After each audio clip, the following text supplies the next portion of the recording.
Well, yeah, if you're a avid listener to Liss N Kristi, but not an avid viewer, I highly urge anybody who's listening today to tune into YouTube, because we're accompanied by how many guests? 1, 2, 3, 4. We have 5 puppies and few running around. Yeah, a few running around. We are here with the Pom Squad Rescue, local Bryan College Station Rescue Group that is the avid rescuer of all things tiny. Yeah. Right, Pebbles?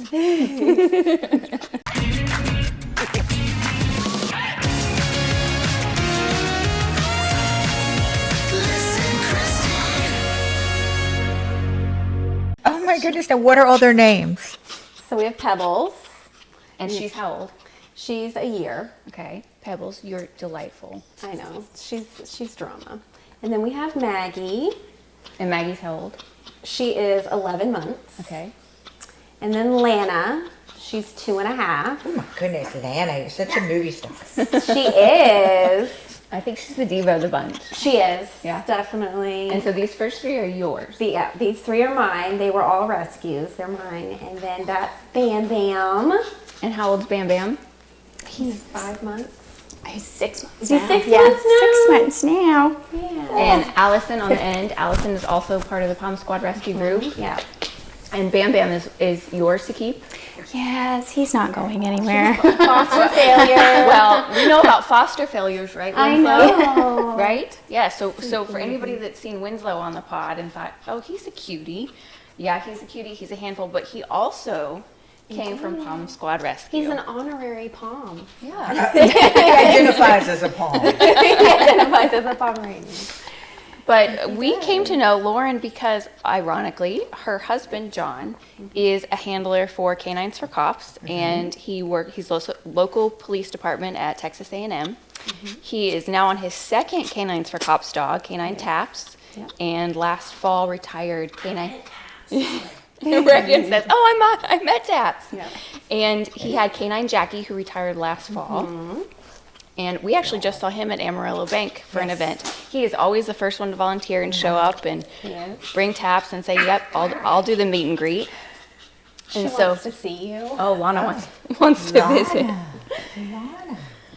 But one of the things I've always been the most passionate about is animal rescue, and I just think there's not enough people who really understand, I think, what goes into rescue, and not a lot of people who realize that you can get your dream dog Absolutely. from a rescue opportunity. Hi, Bodie. Come here, and we've got another one on the floor, Bodie.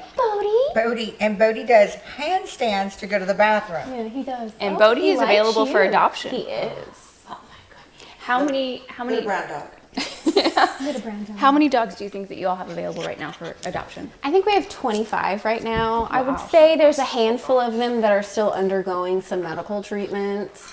They're all with fosters throughout Houston, Galveston, College Station, and Austin. And so that's how a lot of these little guys come to you, girls. I don't want to be disrespectful to the ladies. Is, people or breeders who often, are breeding these little babies. Sometimes they have medical necessity dogs, and they don't always have the funding or the access or the availability for healthcare treatment. So they reach out to you. They do, yes. And you take them on as rescue, and then you do what's necessary to get them the treatment they need, and get them shipshape before they go to their new adoptive homes. Yeah, we take a lot of medical dogs, especially as puppies. And, some of them need really major surgery, open heart surgery for a PDA, pulmonic stenosis, liver shunt. And, we have the resources available through Texas A&M and through a couple other specialty surgeons that really help us out. And we like to be able to help them. And so tell us more about how Pom Squad got started. So Diana started the Pom Squad after she adopted 2 senior dogs from me, Tiny and Louie. They were very popular. And they were these itty bitty little seniors that came from a hoarding situation. And she adopted them as seniors. She did not have them for very long, unfortunately, but it inspired her to do rescue work, and she wanted to save more dogs just like them. And so she started, and it was slow going, and I joined, and we've just expanded. And we take what? We take lots of dogs every year. Yeah. And so, I mean, if somebody wanted to get more involved in your organization and, you know, didn't have maybe the qualifications of some of us foster failures, and said, look, I have some space, and because I think a misconception too is like if you're going to foster, it's kind of like fostering children is like you still have a lot of resources through the rescue group. You're just providing a home. Yes, The we love. do not have a facility, so we rely on foster homes to house the dogs, and we can only take dogs if we have foster homes. So most fosters will take 1 or 2, and they just house them. We pay for all of the medical. If they need supplies, pee pads, food, we supply all of that. So what were some of these little babies' health ailments?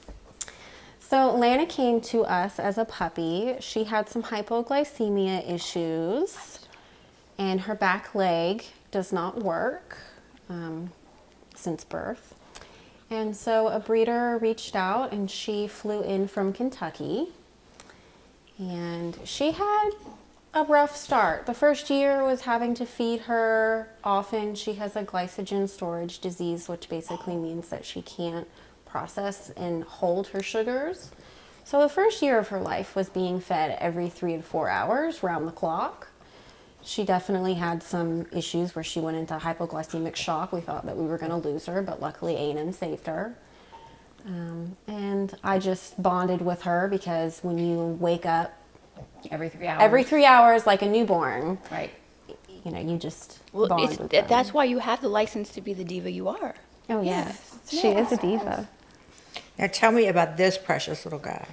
So Bodie, he is 2 years old, and we just got him last week.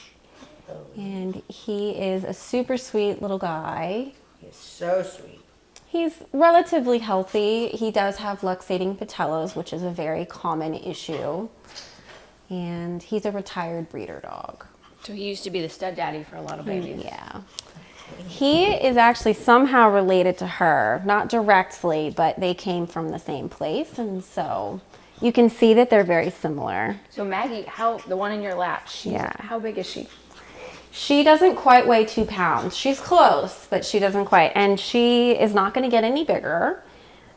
She's got quite a few issues, neurological, developmental. She has seizures, so she's on medication for those. She also has hypoglycemia issues and like a glycogen storage issue, so she has to be fed every 4 hours. So if you're somebody that, you know, is But this is not all of them are like this. Right. Most of them are not. It's just these are the medical ones. I just think that there's people who, you know, are older, you know, maybe their kids are out of the house and it's just Empty nesters. Yeah, empty nesters, but you have that natural ability to be a caregiver and you're a nurturer by nature, that this is the perfect fit because it's so different than a big dog. Yes. You know, like, Oh, yeah. Maggie goes with you everywhere, doesn't she? She does. So does Lana. Yeah, Lana and Maggie go everywhere.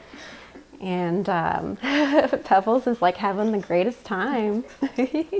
So what do you think some of the biggest misconceptions are about reasons that you know, people maybe don't come to a rescue first to get a dog like this?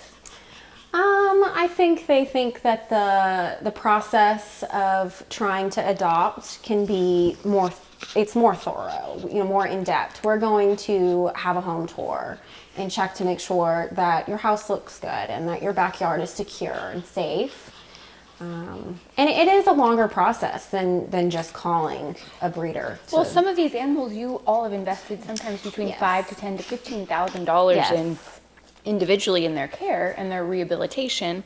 That when you're going to place them, you're asking for a small percentage of that back Yes. to go towards the rescue. Now, how do you guys do with funding? So we do a lot of fundraising. I think a lot of people think that because we're a rescue that we get federal funding or grants. We do not.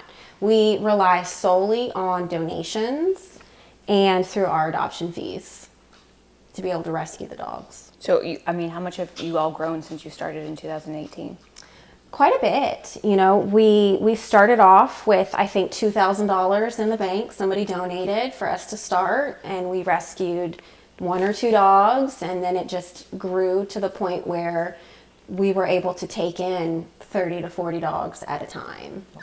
And are you, I'm sure, probably one of the first calls for people when they do stumble across hoarding situations? Yes, yes, especially if it involves Pomeranians, and you know, everyone knows there's a network of rescuers and breeders that they know that they can call whenever, you know, they have a situation needing help. So Allison, how many of these babies do you have? I have 4. Now with you make 4, and then I'm always fostering, so anywhere up to 8 in the house. You know, one of my favorite sayings, and I can't take claim or ownership of this saying, it was actually said by a friend of mine from years ago. She used to rescue greyhounds, and she would have like anywhere between 5 to 6 greyhounds at a time. And she would always say, if you can see the floor, there's room for more. Which with these little guys, I mean, that could go and go and go and go and go. Yeah. Yeah, Allison fosters a lot of the medical ones that we get, and she helps me out. She's Well, and I local. would even think with like a lot of like the IV people who do like traveling nursing now, that, you know, a lot of them work for home and they just get called out on these one. Those are like, I would think my first go-to of caregivers that would be great at fostering some of the medical necessity They babies. would be, and a lot of us have just learned. We just wing it and just, you know, learn. I mean, I learned how to tube feed and, you know, give sub-Q fluids. Well, now And- with the access of YouTube, Yes, you know. that's how I learned quite a bit. Is it really? That's how I learned how to tube feed. Yep. And I think it's scary and it feels intimidating, like I don't know what to do or what if I mess up, but the alternative is a lot of times nothing. You know, like if you can't find somebody who's willing to step up to the plate and do what's medically necessary, or just say, hey, like I have the time, these babies don't have anywhere else to go. Yeah. And a lot of times breeders euthanize them. And like how often do you have to turn down people Quite a bit, unfortunately. that you can't take on more? Yeah, because I mean, we can't take them all on. Right. So, So if you have a passion for dogs, especially tiny dogs, yes. we have the perfect rescue opportunity for you. So And we do get ones that are not as medically Challenged. challenged. You know, so like he is not. He's falling asleep. he's Should have just done my handstands. I got my aerobic. I know. He's Now I'm so just being handed on and cute. told I'm cute. I mean, really, don't move me. this blonde lady keeps it at a balmy 65 degrees. So amongst this fluff, I'm nice and chill. Yes. So how many do you have available for adoption right now? I think there's probably 20 online right now. Well, and I think like that's another thing too, is there's a big misconception is these little dogs, they pack a punch. Like my very first dog when I graduated high school was a Pomeranian, and That I was wasn't supposed to have a dog, and so I named him after my papa, so that I was like, you can't make me get rid of him now. He's named after you. But he had so much personality, and you know, over the course of his life, he was one of those that, as I developed more, you know, pets, and he wanted to be the only dog in the house. He was not subscriber to the if you can see the floor, there's room for more. So he actually graduated to living with my grandparents, and they worshipped him. Really? Yeah, and I think for people who are empty nesters, it can definitely take the my place. Like, gosh. give them somebody to talk to and interact with, and they need to be brushed all the time. Yeah. But you know, we had some good friends of ours, Brandon and Dawn over here, and she's like, yeah, I'm not really a little dog person. Within 5 minutes, it's almost like he could hear her. Next thing you know, he's up in her, she's like, but I like this one. Yes. No, they're full of personality and they're just adorable. So tell everybody where they can find you if they want to come volunteer or get to know one of these puppies. So online, we have a website. We also have Facebook and Instagram. And the website is www.tpsrescue.com. Okay. And they can reach out on Facebook, Instagram, or through email. And Instagram and Facebook, is it TPS Rescue as well? So it should be under Pom Squad Rescue Squad. for Facebook and for Instagram. You should be, I found a new home note. And honestly, like if somebody has a desire, you probably have lots of resources to other rescue groups too. So if somebody, maybe a Pomeranian isn't their ideal dog, but they know they want to rescue. Yeah, we work with a lot of rescues. She fosters for a rescue in Houston.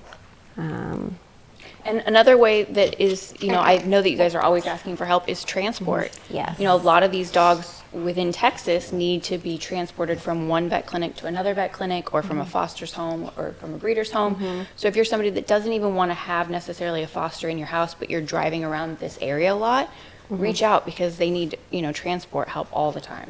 Yeah, we have a lot of people who don't feel like they can foster, but they offer transport, which is great because when we have dogs going between Galveston and College Station, it's not that far, but it's far enough that it's not, a quick, easy drive. And so we have a lot of people who, donate their time by just transporting. So.